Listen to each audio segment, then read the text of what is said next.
Oke, masih bersama kami di Widya Channel ya, tentang pembahasan buku yang berjudul The Cash Flow Quadrant karangannya Robert Kiyosaki.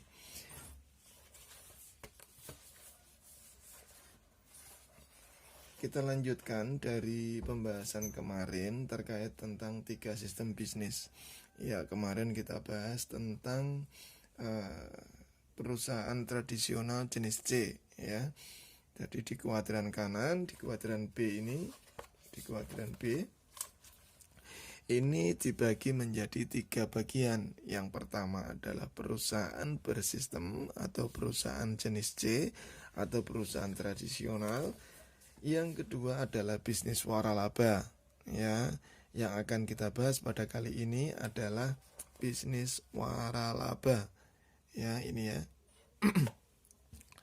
Dalam 1 dekade terakhir atau 10 tahun belakangan ini ya, bisnis yang namanya waralaba ini sangat-sangat diminati dan kondisinya sangat menjamur sekali karena banyak sekali, hampir semua bisnis itu modelnya di waralaba ya. Kenapa? Karena bisnis waralaba ini itu adalah bisnis kemitraan yang semua orang itu bisa memilikinya ya. Kalau perusahaan tradisional ya, hanya pemiliknya aja yang bisa memiliki perusahaan ya.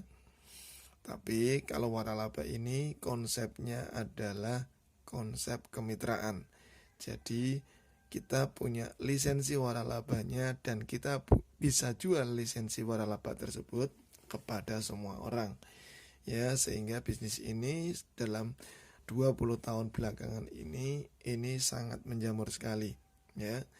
Waralaba itu seperti apa? Waralaba atau dikenal dengan nama franchise adalah bisnis yang Anda tinggal membeli sebuah sistem yang sudah ada.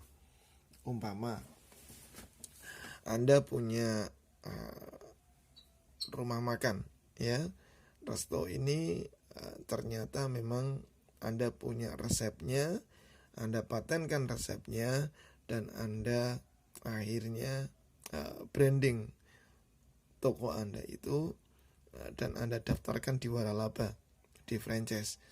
Setelah itu nantinya Anda bisa menjual ya, menjual franchise tersebut kepada siapapun dengan ketentuan tertentu ya. Umpama harganya berapa, lokasinya harus seperti apa, terus habis itu model yang disiapkan itu berapa, terus habis itu kira-kira peralatannya apa aja yang diperlukan. Anda bisa simpulkan kira-kira balik modalnya berapa lama. Itu semua ada di bisnis waralaba ya. Kenapa dalam kurun waktu 10-20 tahun belakangan ini bisnis ini menjamur? Alasannya adalah bisnis ini untuk waralaba ini dipandang adalah bisnis yang paling simple. Jadi bisnis ini kalau di bisnis perusahaan bersistem atau perusahaan tradisional jenis C, orang harus mencoba dan gagal. Tapi kalau di bisnis waralaba ini ya, tidak perlu melakukan seperti itu. Jadi istilahnya kita sudah beli perusahaan yang sudah jadi ya. Memang kita perlu yang namanya memilih kira-kira perusahaan ini bagus apa enggak, waralaba ini bagus apa enggak. Memang iya, tapi lebih gampang daripada kita membuat perusahaan tersebut. Intinya gini, kita punya modal, tapi kita tidak punya keterampilan untuk membangun sebuah bisnis ya. Intinya kita tidak bisa punya kemampuan untuk membangun manajemen untuk pertokoan lah, taruhlah ya. Kita ambil salah satu aja. Kita bisa punya toko sendiri ya, bentuknya franchise ya. tinggal kita siapkan modalnya, kita hubungi pihak franchisor, ya. Habis itu nanti akan ada tim yang akan survei ke lokasi tersebut. Setelah dirasa layak, ya, maka izin franchise-nya akan keluar setelah Anda membayar, ya. Setelah itu Anda tinggal mengamati aja. Setelah Anda siapkan tempatnya, Anda tinggal mengamati aja, ya. Dan di situ nanti dari pihak pemilik franchise-nya, dia yang bertanggung jawab semuanya, ya. Jadi mulai dari penataan barangnya, terus habis itu manajemennya, barangnya apa saja yang dijual, karyawannya siapa, itu semua yang menentukan adalah pihak franchise, ya. Jadi kenapa kok bisnis ini diminati? Karena kita tidak perlu dituntut untuk punya pengalaman pribadi dalam membuka usaha. Jadi kita tidak punya keterampilan memasak, kita bisa punya franchise masakan. Kita tidak punya pengalaman buka toko, kita bisa punya franchise Indomaret atau Alfamaret, ya.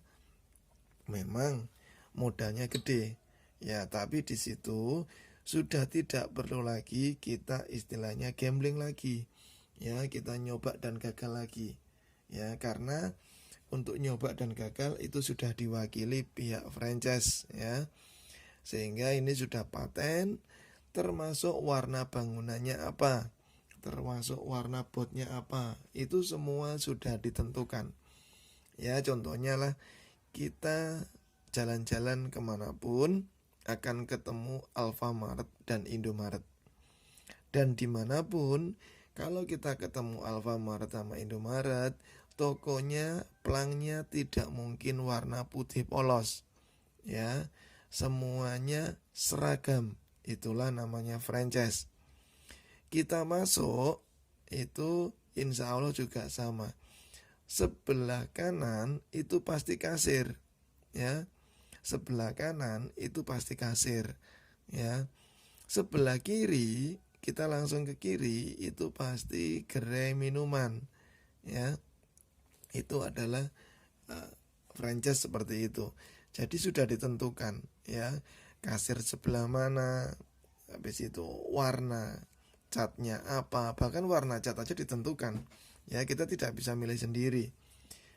Oh, mungkin teman-teman ini sangat suka dengan warna pink, ya.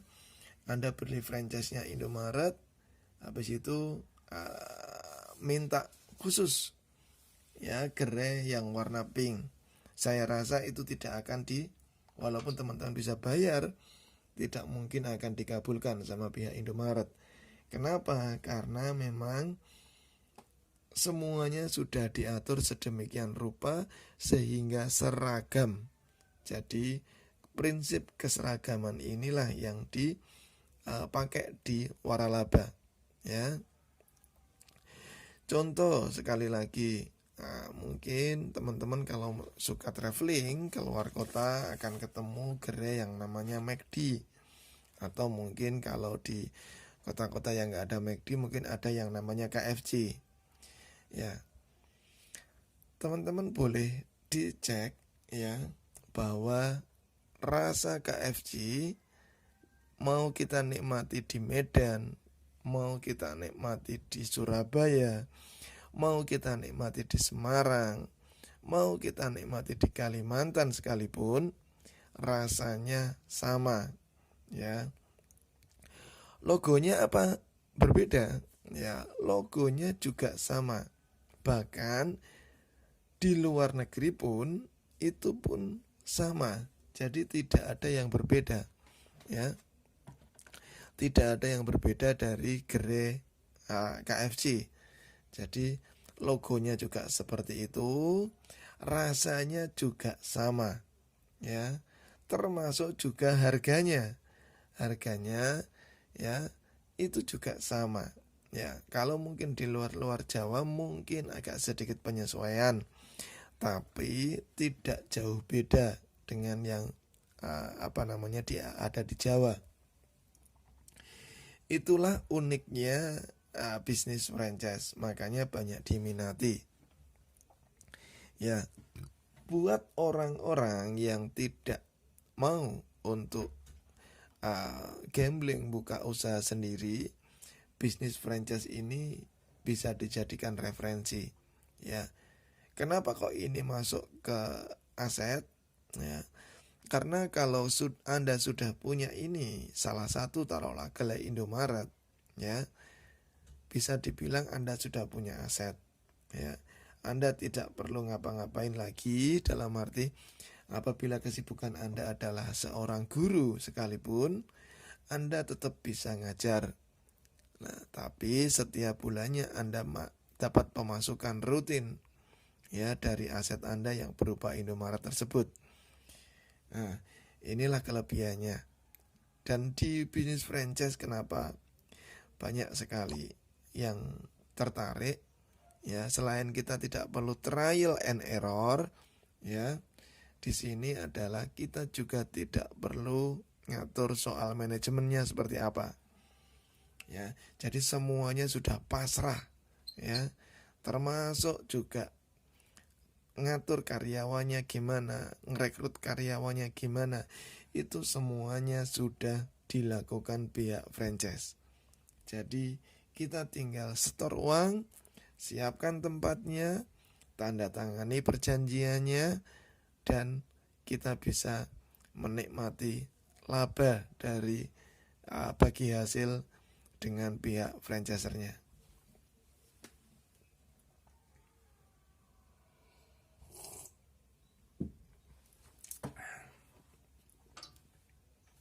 Nah, itu 10-20 tahun belakangan, ya, bisnis ini sangat diminati. Kenapa?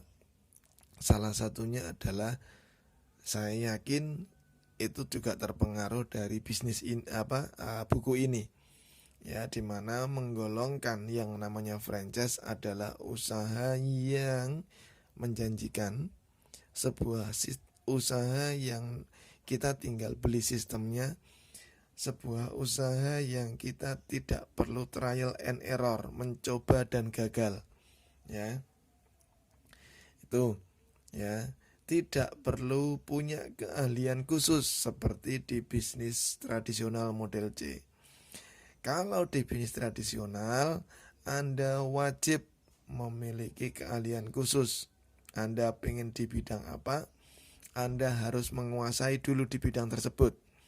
Ya, Anda perlu trial and error. Bahkan di akhir sesi 7 kemarin kita sampaikan bahwa sukses itu adalah guru yang buruk. Itu di bisnis tradisional.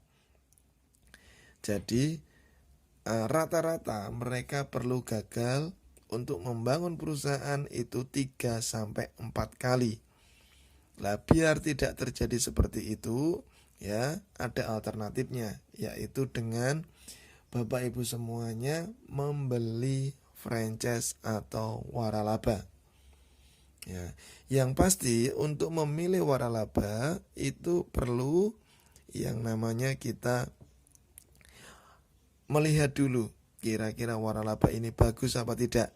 Dari mana? Dari portofolio laporan juga bisa, dari perkembangan waralaba ini sudah ada berapa tahun. Nah, itu juga bisa jadi acuan Bapak Ibu semuanya untuk memutuskan membeli sebuah franchise atau waralaba.